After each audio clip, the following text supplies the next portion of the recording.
It's great. It's a great, hot building. I think the fans here are passionate. At least the last time we were here, they were. And a great arena to play basketball.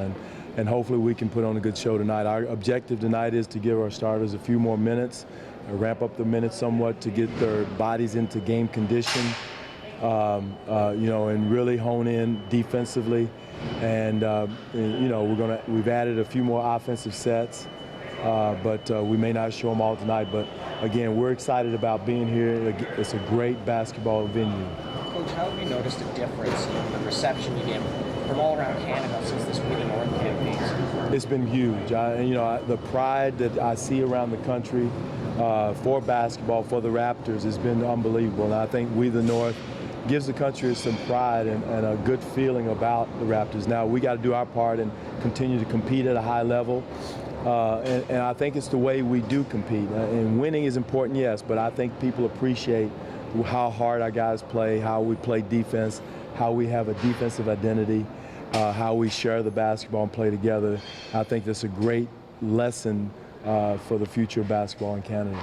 The country's talking about Steve Nash today. It looks like his career might be over. What can you say about what he's done for the game? It's sad. I remember Steve, when I was coaching in Seattle, used to come down to Seattle to work out with Gary Payton, and known him for a long time, and nothing but love and respect for his game. And it's good, and it's sad, but he's been great. He's done so much good. It's hard to get sad for Steve, because he's meant so much to Canadian basketball, to the NBA period, because he's a prototypical point guard that you teach your point guards to be like.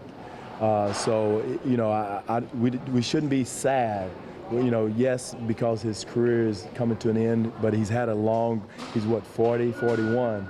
So, we can't be really sad. I think he'll still be involved in some way, somehow, definitely with Canadian basketball, and he's still going to be a great influence of how to play the point guard position. He changed the game a lot more pick and roll. No question.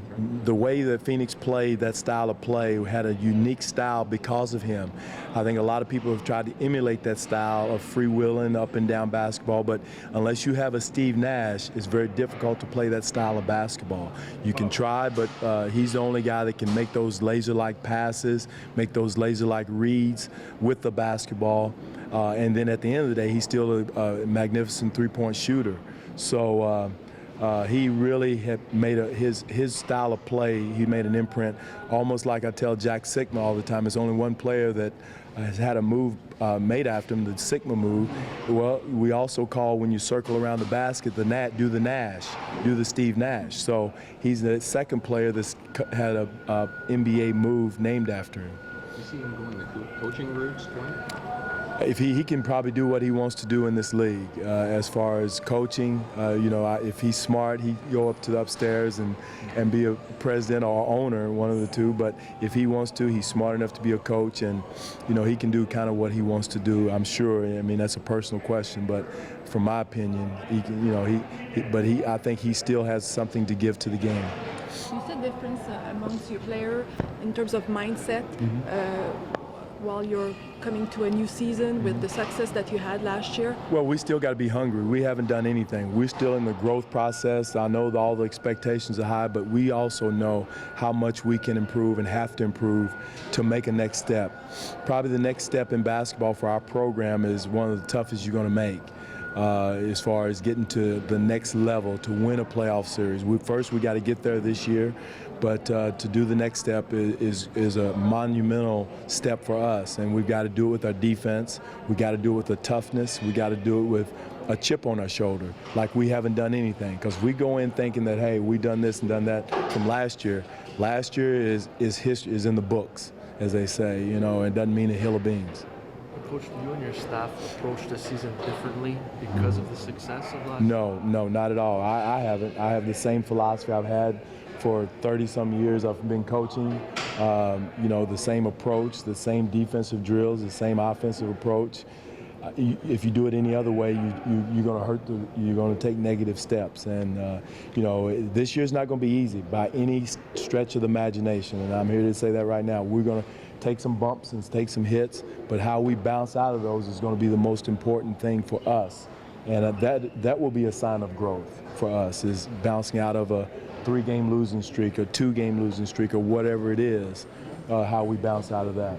How important will it be to start strong compared to last year with you? It's important because we have a nice homestand. If you looked at those teams, though, you see Miami, Cleveland, who else? OKC, some of those teams at home. So it's not going to be easy. Atlanta, our first game they had the starters from San Antonio down by 20, and San Antonio was playing their players. So our schedule is not going to be easy by any stretch of the imagination, but they're at home, and we got to make home a special place.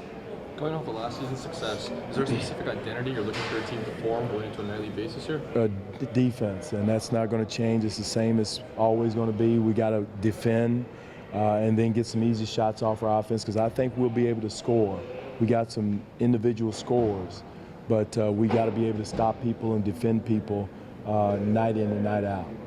Tell me about the progress of your youngsters so far, Miguel and Oakland, the Brazilians. How do you feel about them so far? They're growing. They're learning. I was really proud of Lucas the other night. Hadn't played, been hurt, came in and contributed in a good way. So he's got to learn the 4 and 5 position. Bruno is still learning. They're raw, and but Lucas is probably ahead of Bruno in the fact that he's played professionally over in Spain, so he kind of gets the moment or gets the situations quicker than Bruno does.